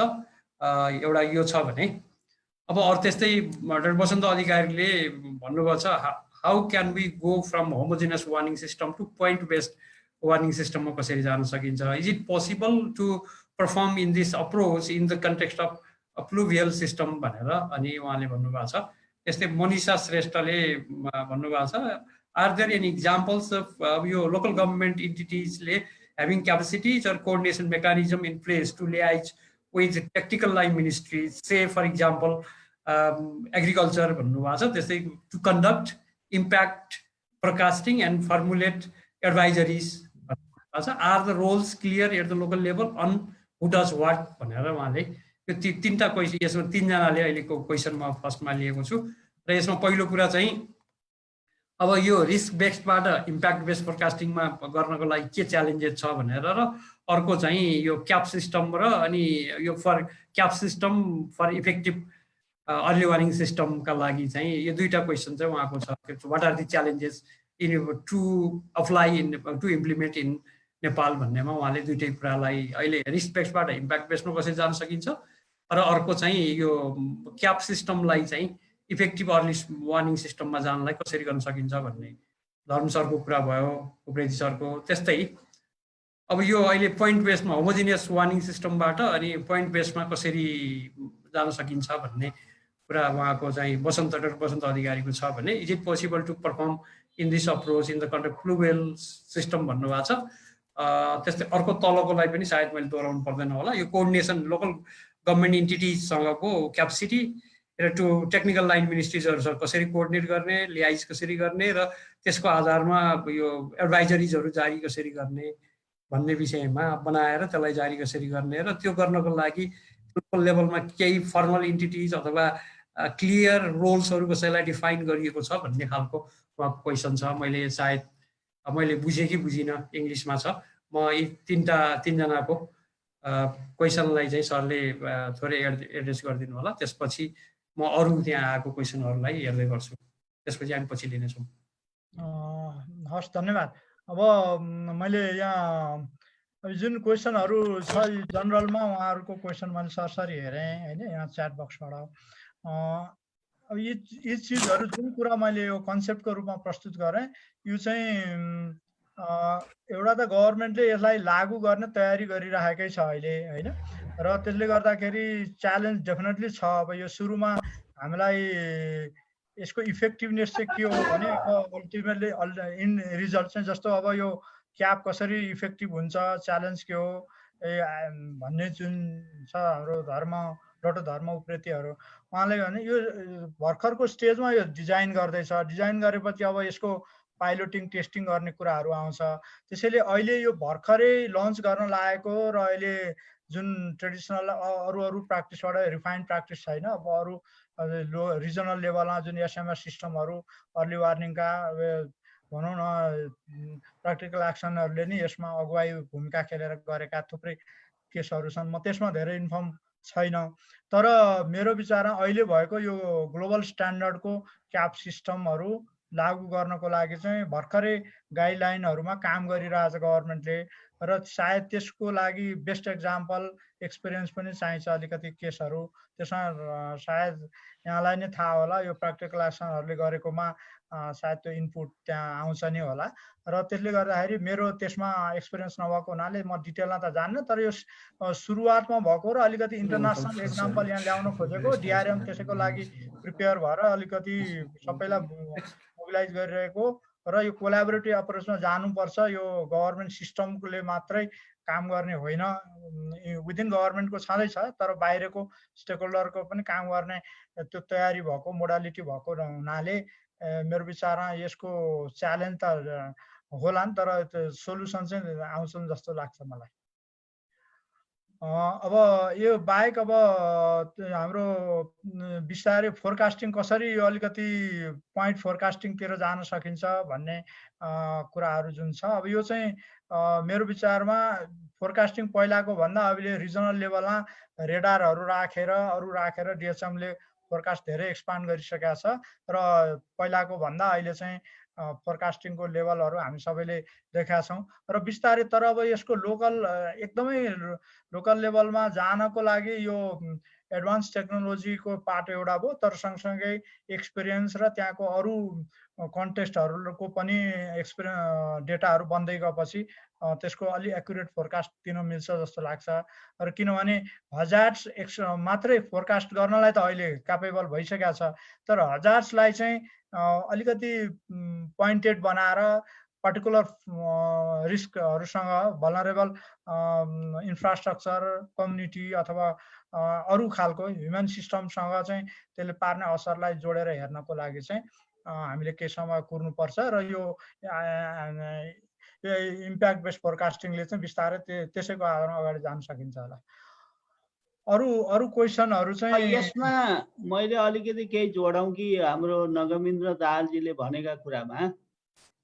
हजुर, ल भन्नु सर। यहाँ अब अघि पनि हाम्रो दाहाल सर, हामी अनि डिएचएम को र एनडीआरआरएमए को हामी धेरै साथीहरूले 5 हप्ताको यो आइपिएफ इम्प्याक्ट बेस्ड फोरकास्टिङ तालिम पनि लियौँ, र त्यो तालिम पश्चात यो एनडीआरआरएमएले अलिकति यो प्रभावकारी ढङ्गले हामीले जनतासम्म, तल्लो प्रभावित जनतासम्म सूचना सम्प्रेषण गरेर मानवीय र भौतिक क्षति कम गर्ने सन्दर्भमा, जस्तो कि अघि हाम्रो दाहाल सरले पनि भनिसक्नु भएको छ, डिएचएमले पहिला गर्ने फोरकास्टिङ भन्दा अलिकति इम्प्रुभमेन्ट हुँदै आएर अहिले अलिकति विश्वास लाग्दो पनि भएको छ, र इम्प्रुभमेन्ट गर्दै गर्दै अहिले तत्काल हामी आइबिएफमा पुग्न सक्ने स्टेजमा नभए तापनि तपाईको अघि उहाँले भने चाहिँ हेजार्डलाई फोकस गरेर जुन जेनरल टाइपको हामीले फोरकास्टिङ गर्थ्यौँ, अहिले कमसेकम भल्नरेबिलिटीका कुराहरू पनि त्यहाँ समावेश गरेर अलिकति सूचना सम्प्रेषण गर्ने सन्दर्भमा अहिले हामीले प्रत्येक हप्ता आइतबार यस्तै जुम मिटिङ गरेर डिएचएम र एनडीआरआरएमए को बिचमा यो अब आगामी दिनका मौसम कस्तो खालको हुन्छ भनेर हामीले छलफल गर्छौँ र त्यो पानीको रेनफल को आधारमा अब तपाईको ल्यान्डस्लाइड अथवा फ्लड ट्रिगर कसरी हुन सक्छ भनेर हामीले छलफल गरेर त्यो खालको सूचना जस्तो कि जेनरल टाइपको इन्फर्मेसन डिएचएमले प्रोड्युस गर्छ र त्यो सूचनालाई हामीले डिजास्टर म्यानेजमेन्टमा खटिने जस्तो प्रमुख जिल्ला अधिकारीदेखि लिएर स्थानीय तहसम्म हामीले त्यसलाई सम्प्रेषण गर्ने पनि गरेका छौँ र केही दिनदेखि यो मनसुन सुरु भएपछि हामीले डिएचएम अनि खानी तथा भूगर्भ विभाग अनि सिंचाई विभाग लगायतका सरोकारवाला जस्तो कि अहिले यो मनसुनको समयमा ल्यान्डस्लाइड र फ्लड बढी हुने भएको कारणले गर्दा ती निकायसित पनि हिजो पनि हामीले यहाँ छलफल गऱ्यौँ र आज पनि हामीले संयुक्त रूपमा तपाईको प्रेस कन्फरेन्स गरेर अब तल्लो तहसम्म हामीले कसरी सूचना सम्प्रेषण गर्ने अब हामी इम्प्याक्ट बेस्ड फोरकास्टिङसम्म पुग्नको लागि हामीले त्यो प्रयास पनि सुरुवात गरेका छौँ र अघि यो कमन अलर्टिङ प्रोटोकलको कुरा पनि आयो त्यो विषयमा पनि यो एनडीआरआरएमले छलफल अगाडि बढाइराखेको छ अल ह्याजार्ड्स अल मिडिया भन्ने कन्सेप्टबाट अहिले जस्तो कि डिएचएमले एउटा कहीँ बाढी जाने ठाउँमा त्यो एरियाका मान्छेलाई मेसेजिङ गरेर कमसेकम अलर्ट गर्ने गरेको छ भने त्यो एउटा माध्यम भयो भने यो कमन अलर्टिङ प्रोटोकलमा गएको अवस्थामा सबै किसिमका ह्याजार्डको लागि सबै मिडिया टेलिभिजन पनि प्रयोग हुन्छ सामाजिक सञ्जाल पनि प्रयोग हुन्छ मोबाइल पनि प्रयोग हुन्छ र हरेक साधनमा त्यो खालको सतर्कता गराउने माध्यममा जानको लागि पनि विश्वका लगभग 50% मुलुकमा यो क्याप सिस्टम लागू भएको सन्दर्भमा यो एनडीआरआरएमले यो विषयमा पनि छलफल अगाडि बढाइराखेको छ र हामी कसरी आइबिएफमा जाने भन्ने सन्दर्भमा पनि हामीले वर्कआउट गरेका छौँ तालिम पनि हामीले लियौँ र त्यो तालिममा सिकेका कुरा कसरी व्यवहारमा ल्याउने भन्ने ढङ्गले पनि हामीले अगाडि बढिरहेको छ र मलाई लाग्छ हामीले यो समन्वयात्मक ढङ्गले सबै पार्टनर एजेन्सीको बिचमा समन्वयात्मक ढङ्गले अगाडि बढ्दै गयौँ यद्यपि बेलायतले पनि 2011 मा आइबिएफ लागू गर्नुभन्दा पहिला धेरै मिहिनेत गरेर पाइलटिङ गर्दै विभिन्न चरण पार गर्दै गरेको अवस्था छ भने हामीले पनि अब छलफल अगाडि बढाएका छौँ त्यो दिशातर्फ उन्मुख भएका छौँ र मलाई लाग्छ चाँडै नै हामी त्यो ढङ्गले अगाडि बढ्न सक्छौँ भन्ने लाग्छ यति भन्दै मेरो भनाइ यही अन्त्य गर्छु धन्यवाद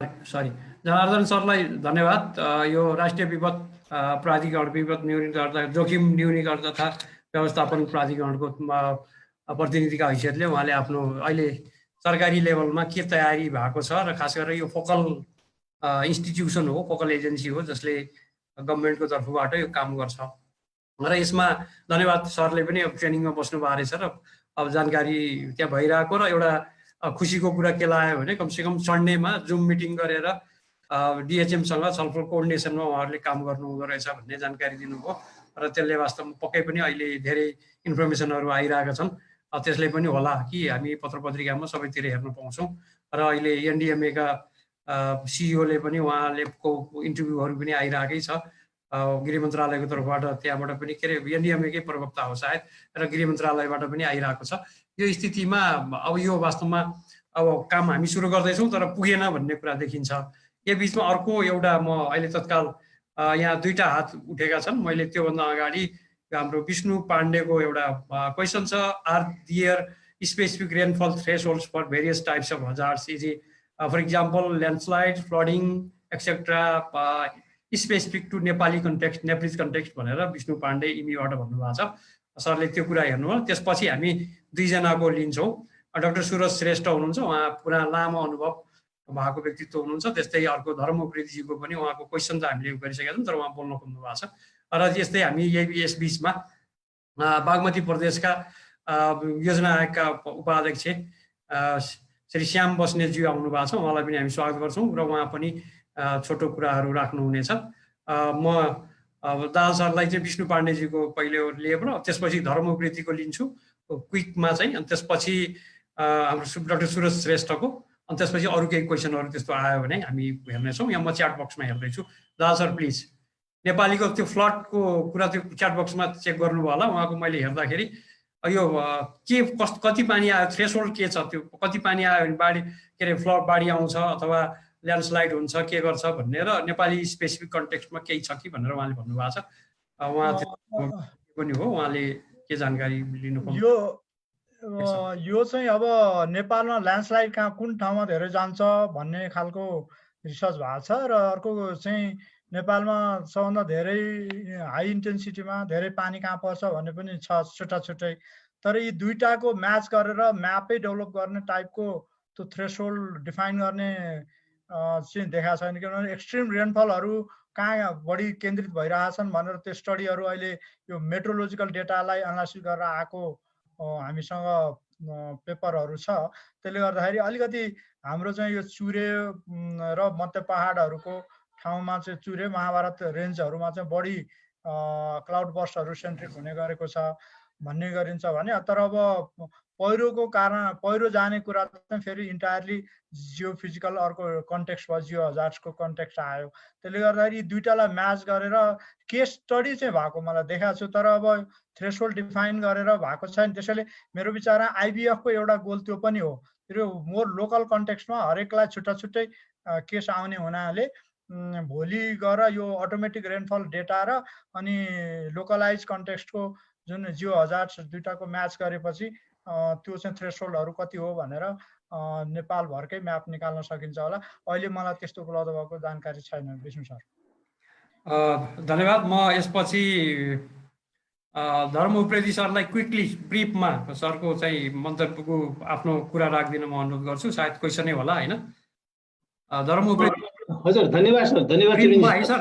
सरको कुरा आइसकेको छ मैले राखिसकेँ सर मैले धेरै कुरा आइ नै सकेको छ मैले अघि आएको कुरालाई रिपिट गरेन जस्ट थप यसमा राख्नु पर्ने कुरा एउटा जुन थ्रेसहोल्डको कुरा अघि क्वेसन आइसक्यो हुनाले मैले नवीन सरले त्यसलाई कभर गरिहाल्नुहुन्छ कि भन्ने हिसाबले मात्रै मैले उन नगरेको अब यसो अहिलेको हिसाब नवीन सरलाई चाहिँ यो प्रश्न भन्दा पनि अब हामीले र यहाँ अब एनडिएमएको सर पनि त्यहाँ हुनाले अब यो ओभरअल चाहिँ अर्ली वार्निङ सिस्टमको ल्यान्डस्केप र यसको रेजिडेन्स बिल्डिङको कन्टेक्स्टमा यो थ्रेसहोल्ड डिटर्मिनेसन एकदम इम्पोर्टेन्ट पाटो छ जस्तो अहिलेसम्म हाम्रो चाहिँ थ्रेसहोल्ड चाहिँ अर्बन जोनको लागि पहाड र तराईको लागि एकै खालको थ्रेसहोल्ड छ जस्तो 100 मिटर तपाईँको 1 घन्टामा 60 मिलिमिटर पानी 3 घन्टामा 80 होइन 6 घन्टामा 100 12 घन्टामा 120 24 घन्टामा 140 को अकुमुलेटेड रेनफल भयो भन्ने त छ तर हाम्रो प्रिमनसुन कन्टेक्स्ट र मनसुन कन्टेक्स्टमा चाहिँ यो जमिनको प्रेसिपिटेसन लेभल फरक हुने र त्यसले गर्दाखेरि ल्यान्डस्लाइडको इन्टेन्सिटी पनि फरक भएर जाने हुनाले हामीले इम्प्याक्ट बेस्ड फोरकास्टिङको जुन कुरा गरिरहेको छौँ इम्प्याक्ट बेस्ड फोरकास्टिङलाई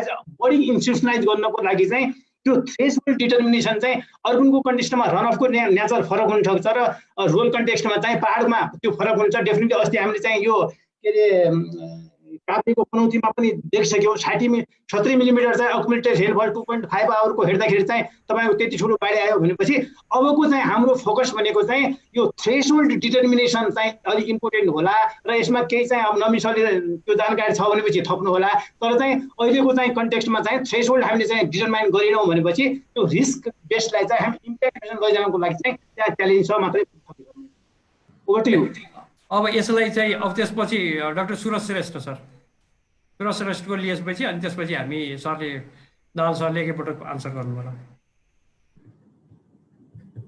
सुरज सर आवाज आएको छैन ल आयो होला अब नमस्कार मेरो नाम सुरज श्रेष्ठ है म अब ब्रिफमा है सर छोटोमा यो अलिकति यो उभन्दा अलिकति फरक हिसाबले मैले गरेको सबभन्दा पहिले हाम्रो डाक्टर चितनज्यू र डाक्टर दाहालज्यूलाई चाहिँ एकदम राम्रो अर्गनाइज र प्रस्तुति गरेकोमा धन्यवाद दिन्छु मैले के भन्न खोजेको भन्दाखेरि होलिस्टिक रूपमा यो सेन्ट्रल प्रोभिन्सियल लोकल लेभलमा गर्ने भनेको यो कन्सेप्ट एकदम राम्रो एउटा कुरा के मध्यनजर गर्नु पर्ला भन्दाखेरि 1960-70 मा एउटा चाहिँ ल्यान्ड युज म्याप भन्ने थियो कुन ठाउँमा कसरी बस्ने के गर्ने त्यसले गर्दाखेरि चाहिँ त्यो ल्यान्ड युज अनुसार चाहिने मान्छेहरू बस्ने खेती गर्ने गर्ने भन्ने कुराहरूमा अहिले हाम्रो जुन डेभलपमेन्टले गर्दाखेरि त्यो कुराहरू धेरै चेन्ज भएर गएपछि यो डिसास्टर चाहिँ नि हामीले आफै इन्ड्युस गरिरहेको जस्तो मलाई लागेको छ क्या एकपल्ट त्यतापट्टि होलिस्टिक रूपमा यो अलिक विधिवत काम हो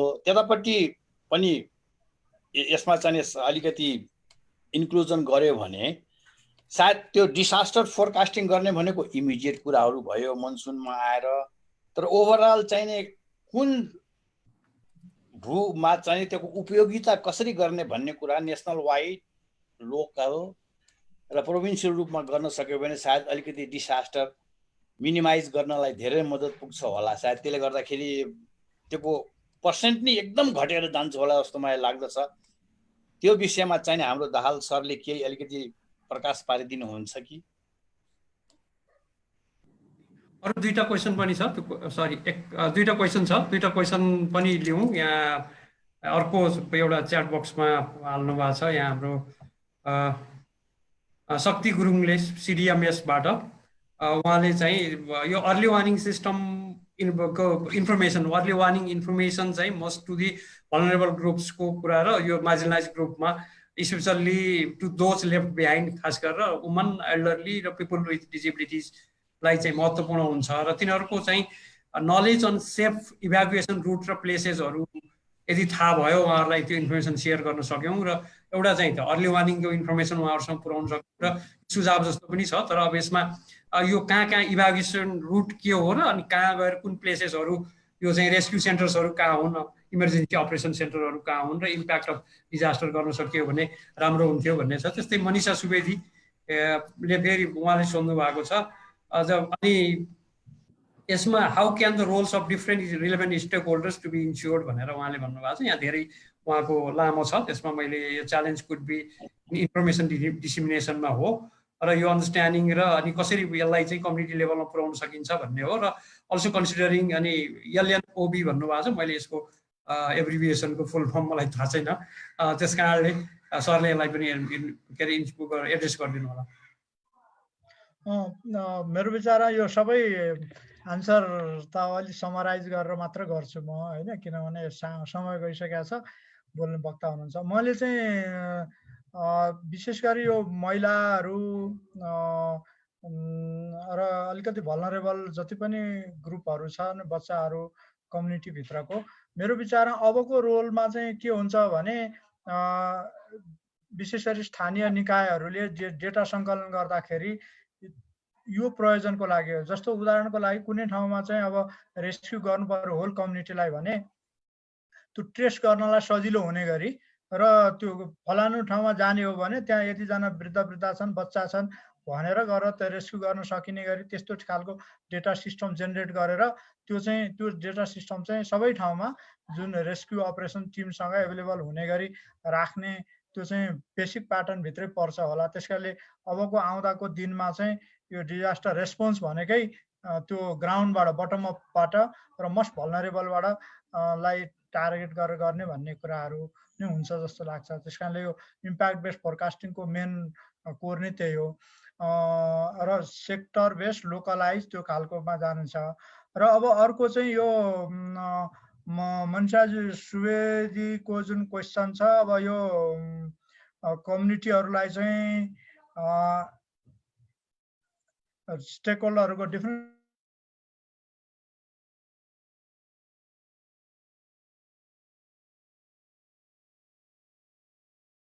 आवाज रोक्यो।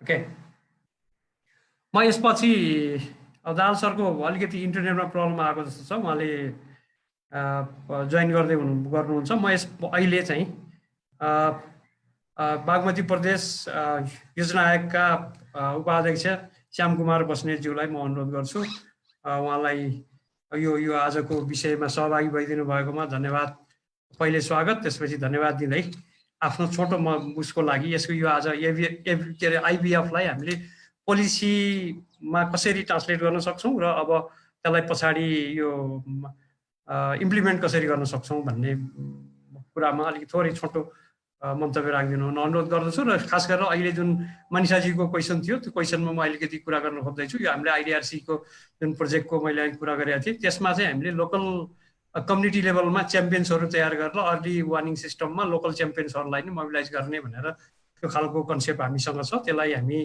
त्यो चाहिँ इम्प्लिमेन्ट गर्ने फेजमा छौँ। अब अहिले इम्प्लिमेन्ट भइसकेको छैन, अहिलेको मनसुन कोभिडको कारणले हामीले त्योभन्दा अगाडि नै गर्ने भनेर चैत वैशाखमै हामी त्यो तयारी गरेर अहिले चाहिँ अहिलेको मनसुनलाई टार्गेट गरेका थियौँ, तर सम्भव भएन। अब चाहिँ अर्को अब यो लगत्तै कोभिडको सिनारियो चेन्ज भएपछि क्यापेसिटी बिल्डिङ गरेर त्यो एउटा सिस्टम इस्टाब्लिस गर्ने र कम्युनिटी एफएम रेडियोजहरूलाई त्यसमा मोबिलाइज गर्ने र कम्युनिटी च्याम्पियनहरूलाई पनि मोबिलाइज गर्ने त्योसँग एउटा चाहिँ नेटवर्क तयार गरेर नेटवर्कभित्रबाट एउटा सर्कल नै तयार गरेर अगाडि बढ्ने भन्नेमा हामी लागेका छौँ। म यति भन्दै श्याम बस्नेत सरलाई अनुरोध गर्छु बोल्नको लागि। आफ्नो क्वेसन छ भने क्वेसन सहित मन्तव्य लाग्नुको लागि।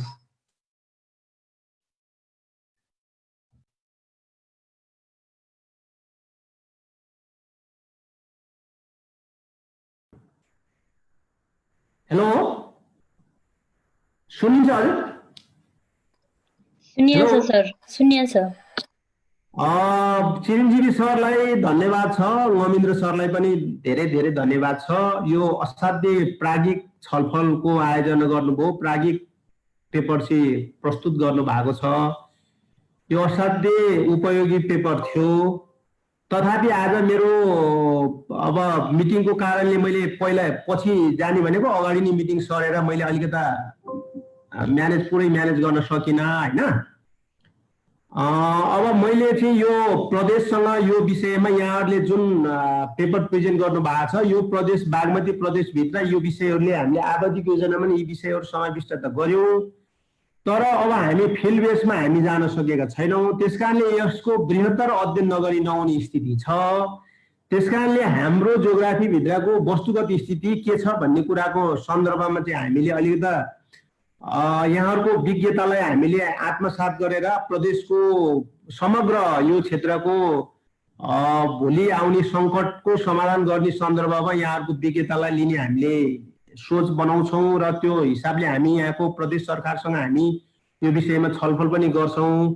तर जे आज कुरा उठेको छ यो कुराहरूलाई चाहिँ निरन्तर हामीले अब यति रिस्क छ हाम्रो प्रदेशभित्र। अस्ति भर्खरै चाहिँ सिन्धुपाल्चोकको एउटा ठुलो बस्ती गयो। अहिले हाम्रो भौतिक संरचना निर्माण गर्ने सन्दर्भमा पनि हामीले समग्र जोग्राफीको अध्ययन नगरिकन गर्ने संस्कार भएको कारणले गर्दाखेरि हामी यसमा पनि छौँ र सरकारको तर्फबाट हामीले अधिकतम यहाँहरूको सुझाव र यहाँहरूले दिएको सल्लाहलाई यहाँहरूको प्राज्ञिक ज्ञानलाई चाहिँ हामीले अधिकतम यो बागमती प्रदेशको हित र समृद्धिको पक्षमा हामी गर्छौँ र त्यो अनुसार हामी नीति पनि हामीले अगाडि बनाएर जानुपर्ने छ। समग्र अब डेभलपमेन्टको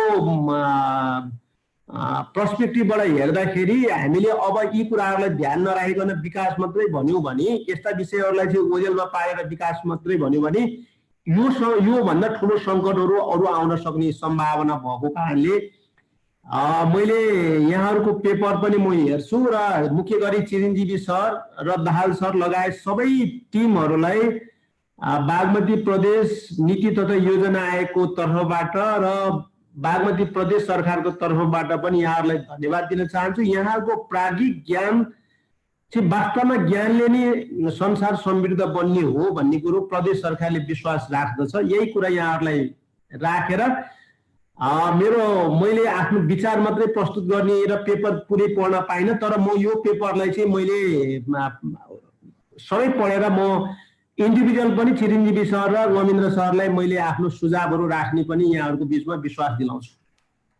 धन्यवाद उपाध्यक्षज्यू। म यसपछि यो एउटा क्वेसन आएको छ, म उहाँको पनि यहाँ दाहाल सरको अलिकति बिचमा डिस्टर्ब भएको थियो, उहाँले सुन्न सक्नु भएको थिएन। एउटा चाहिँ अर्को क्वेसन यहाँनिर छ, म एकपटक हेरेर यो डङ्गोल सरको एउटा चाहिँ क्वेसन थियो। यो म एकैछिन डङ्गोल सर म्याडम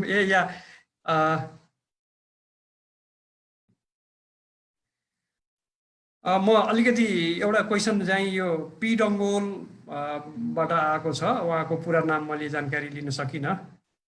यो चाहिँ उहाँले चाहिँ यो इम्ब्याङ्कमेन्ट्सहरू भएको छ, अहिले धेरै इन्फ्रास्ट्रक्चर डेभलपमेन्टहरू भएको छ, बाटो बन्दैछ, रेल नेटवर्क्सहरू बन्दैछ। यसमा चाहिँ यी चेन्जेसहरूलाई आइपिएफले कसरी चाहिँ एड्रेस गर्न सक्छ भन्ने कुरा गरेको छ। Dahal sir, are you back to the programme?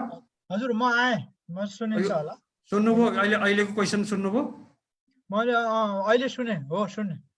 अब यो श्याम हाम्रो उपाध्यक्ष श्याम कुमार बस्नेत सरले बोलिसक्नु भएको छ, सर नभएको बेलामा, र उहाँ यो हाम्रो विज्ञता लगायतको कुराहरू जति हामीले अहिले पेपर पढेर र पोलिसी लेभलमा केही कुराहरू यसको परिसकेका छन्, यसलाई प्र्याक्टिस लेभलमा कसरी लान सकिन्छ भनेर सहकार्यता गर्ने र हामी सँगै विज्ञता लगायतको कुराहरूमा मिलेर अगाडि बढ्ने भन्ने कुरा उहाँले प्रतिबद्धता जनाउनु भएको छ, हामीलाई अनुरोध पनि गर्नुभएको छ। हामी त्यसको लागि थ्याङ्क यू सो मच। हामी कोअपरेसन र मिलेर काम गर्नको लागि तयार छौँ। हाम्रो काम भनेकै रिसर्च गर्ने र इभिडेन्स बेस्ड पोलिसी एडभोकेसीका लागि काम गर्छौँ। हामी जुन रिसर्च गरेर एक्सन रिसर्चहरूबाट निस्किएको प्रोडक्टहरूलाई सरहरूसँगै बसेर सेयर गरेर कसरी पोलिसीमा यसलाई रिफ्लेक्ट गर्न सकिन्छ भन्ने हाम्रो उद्देश्य नै हो। हामी त्यही नै गर्नेछौँ। र अहिले एउटा चाहिँ त्यो इम्बेङ्गसहरू अहिले रेल रोड नेटवर्क्सहरू बन्दैछ, रोड नेटवर्क्सहरू बन्दैछ भन्ने कुराहरू त्यहाँ आएको छ। अब श्याम सरको एउटा महत्त्वपूर्ण कुरा के हो भने उहाँले जुन चाहिँ अहिले हामी डेभलपमेन्ट भनेर गइरहेछौँ त्यसले मात्र हुँदैन, भोलि यो डिजास्टरको पर्सपेक्टिभ पनि सँगै हेर्नु पर्दो रहेछ र त्यो कुरालाई नहेरिकन अगाडि जानु मिल्दैन भनेर उहाँले भन्नुभएको छ। त्यो महत्त्वपूर्ण कुरा त्यहाँ आइरहेकै छ। हामी अहिले तिनवटा कुरा डिजास्टरलाई तिनवटा बाटोमा हेरेका छौँ। एउटा नेचुरल डिजास्टर र यो अनि यो human induce disaster, water induce disaster भनेर हामीले चाहिँ विभिन्न डेभलपमेन्ट डिजास्टर भनेर भनेका छौँ। अब यसलाई हेर्दाखेरि अब यो तिनटै बाटोमा हामीले हेर्नुपर्ने हुन्छ डिजास्टरलाई हेर्दाखेरि। र अब यो दाल सरले यो रेल नेटवर्क्सहरू अहिलेको डेभलपमेन्ट वर्क्स भनौँ न, फिजिकल इन्फ्रास्ट्रक्चरको जुन काम भएको छ डेभलपमेन्टको नाममा, त्यसलाई चाहिँ कसरी एड्रेस गर्न सकिन्छ, त्यहाँनिर आइबिएफलाई कसरी छिराउन सकिन्छ भन्ने एउटा क्वेसन छ डङ्गोल सरको। अनि म छोटकरीमा जान्छु, हाम्रो समय अब सकिन लाग्यो होला। एउटा चाहिँ यो एकदम इम्पोर्टेन्ट कुरो त्यही हो। मैले चाहिँ आइबिएफ भनेर चाहिँ फेरि बाहिरबाट एउटा फ्रेम मात्रै, हामीले कन्सेप्ट मात्र हो। यो जम्मै त्यो लोकल्ली स्टेक होल्डर बसेर बिल्ड गर्ने प्रोसेस हो। यो हाइली पार्टिसिपेटरी हो, बटम अप एप्रोच पनि हो। यो त्यसका दुईटा कम्पोनेन्ट, अब यतापट्टि माथिबाट ल्याउने जुन डिएचएम को तर्फबाट ल्याउने खालको यो चाहिँ टप डाउन भन्दा हुन्छ भने, यो चाहिँ बटम अप भनेको चाहिँ त्यो तलको ग्रासरुट लेभलका अथवा ग्राउन्ड लेभलका, लोकल लेभलका, प्रदेश लेभलका जति पनि कन्टेक्स्टहरू छन्, भल्नरेबल कन्टेक्स्ट छन्, सेक्टरल बेसिसबाट यसलाई चाहिँ त्यसको भल्नरेबिलिटी, यो हजार्ड्सका विभिन्न नेचर हुन्छन् फेरि, र त्यो हजार्ड्स एनालाइसिस गरेर त्यसलाई रेस्पोन्ड गर्ने मेकानिजम यो भएको हुनाले मेरो विचारमा यो इभल्भिङ प्रोसेस हो। यसले माथिबाटै सेट गर्ने होइन, त्यहाँ आएर त्यो डिजाइन गर्ने हो। र एनडिआरआरएमएले यही लाइनमा चाहिँ सबै गाइडलाइन प्रोटोकलहरूलाई फाइनल गर्नेतिर काम गर्न थालेको बुझिन्छ। त्यस कारणले यो अगाडिका दिनहरूमा यहाँहरूले सोचे जस्तै यहाँ धेरैवटा प्रश्नको त्यो लाइनमा अरू पनि छन्। मैले बुझे अनुसार त्यो सबैलाई बटम अप एप्रोच, त्यो भएर कन्टेक्स्ट स्पेसिफिक बनाउने भनेर त्यो आएको हो र त्यसले हेल्प गर्छ। र म पूर्ण सहमत केमा छु भने यो हाम्रो डेभलपमेन्ट त भन्छौँ, तर त्यसका दुईटा पाटा हाम्रो दीपक सरले धेरैचोटि भन्नुहुन्छ, गुड ब्याड भन्ने नछुट्याइकन हुँदैन। यो ब्याड डेभलपमेन्ट चाहिँ यो डिजास्टरको एउटा अर्को एउटा डेभलपमेन्ट, ब्याड डेभलपमेन्ट भनेकै डिजास्टरको लागि एउटा थ्रेसहोल्ड जेनेरेट गर्छ यसले। त्यसैले यो चिजहरूबाट हामीले त्यो म्याच गर्नलाई काम गर्ने एउटा छुट्टै पोलिसीको कुरा छँदैछ। तर डिजास्टर रेस्पोन्स गर्नको लागि चाहिँ आइबिएफ चाहिँ बढी मतलब इफेक्टिभ हुन्छ जस्तो मलाई लाग्छ। धन्यवाद। Thank you so much sir. दाल सरले पनि अब यसको एप्लिकेसन्सहरू अब गभर्मेन्टको लेभलमा के हुँदैछ त्यहाँनिर यो एनइएमएलाई पनि नजिकबाट हेरिराख्नु भएको छ। उहाँले त्योसँग बसेर कार्यमा कामहरू पनि गरिराख्नु भएको छ। यो समग्रमा आजको हाम्रो प्रतिनिधित्व विभिन्न क्षेत्रबाट भएको छ र त्यस कारणले म सबैजनालाई धन्यवाद दिँदै अब हाम्रो अन्तिममा यहाँ गणेश शाह सरलाई हामी मन्त्रीज्यूलाई स्वीकार गर्दै थियौँ। उहाँ चाहिँ नेकपा अब हाम्रो वातावरण क्षेत्रको, यो हाइड्रोमेट क्षेत्रको, सबै क्षेत्रको चाहिँ सामाजिक क्षेत्रको चाहिँ उहाँ व्यक्तित्व हुनुहुन्थ्यो र मन्त्री पनि भइसकेको व्यक्तित्वलाई उहाँलाई बोलाएका थियौँ। तर उहाँ चाहिँ अहिले नेकपाको पोलिट ब्युरोमा पनि हुनुभएको हुनाले उहाँको त्यो पोलिटिकल डेभलपमेन्ट्सहरूले उहाँलाई अलिकति समस्या, अलिकति के भनौँ, आजको प्रोग्राममा सहभागी हुन सक्नु भएको छैन, हुनु भएन। अब त्यस्तै यहाँ एउटा क्वेसन WHDRRPCDMS भनेर त्यहाँबाट आएको छ। यो सेफ इभ्याकुएसन रुटको मोल्डिङ लोकल लेभलको इम्पोर्टेन्ट छ भनेर उहाँले सुझाव दिनुभएको छ। अनि यो वास्तवमा यो सुझावहरूलाई हामीले राख्नेछौँ हाम्रो फ्युचर प्रोग्रामहरूमा चाहिँ त्यसको पाटोमा राख्नेछौँ भने। अब म यति भन्दै अब पूर्व मन्त्री हाम्रो नेपाल वाटर कन्जर्भेसन फाउन्डेसनका founder immediate past president Deepak Gewali सरलाई मैले अब हामी लामो भइसक्यो त्यस कारणले उहाँलाई चाहिँ यो आइभीएफको सिस्टमलाई कसरी नेपालमा इन्ट्रोड्युस गर्ने र त्यसलाई पोलिसी लेभलमा लाँदाखेरि के कस्ता कुराहरू गरेर यसलाई चाहिँ प्र्याक्टिसमा उतार्न सकिन्छ भन्ने विषय लगायतको आफ्नो मन्तव्य राख्दिन म अनुरोध गर्छु। दीपक सर। Thank you. पहिले त यो पानी सत्सङ्गमा आइदिनु भएका सबैलाई म धन्यवाद दिन चाहन्छु। यो एकदम महत्त्वपूर्ण एउटा विषय हामीले आज छलफल गरिरहेका छौँ। दुर्योग निवारण यहाँ नवीन्द्रजीले पहिले नै भन्नुभयो, हामी चाहिँ नि त्यसको संस्था हो। म त्यसको संस्थापक अध्यक्ष थिएँ, झन्डै 25 वर्ष अगाडिको कुरा हो। दक्षिण एसियामा वैकल्पिक यो डिजास्टरबारे अल्टरनेटिभ पर्सपेक्टिभ अगाडि बढाउने भन्ने नेटवर्क हो। यसको बारेमा नवीन्द्रजीले अहिले भनिहाल्नुभयो है। तर यसैको यो भनौँ स्कुल अफ थट भनौँ या फिलोसफी भनौँ ले चाहिँ या नजिकसँग चाहिँ नि यही यो के भन्छ भने इम्प्याक्ट बेस्ड फोरकास्टिङ भन्ने यो हामीलाई चाहिँ सधैँ खुसी लागेको छ यसको। किनभने यही कुरा चाहिँ यही थियो, खालि डिजास्टर भएपछि अलिकति रिलिफ बाँडेर अनि बिर्सिने, अनि फेरि अर्को डिजास्टर आएपछि फेरि हात गर्ने, त्यो परिपाटीबाट पर जानुपर्छ, भल्नरेबिलिटी कम गर्नुपर्छ, रेजिलियन्स बढाउनुपर्छ भन्ने कुरा थियो। अब यसमा दुईटा पक्षहरू चाहिँ आजको डिस्कसनमा पनि आए।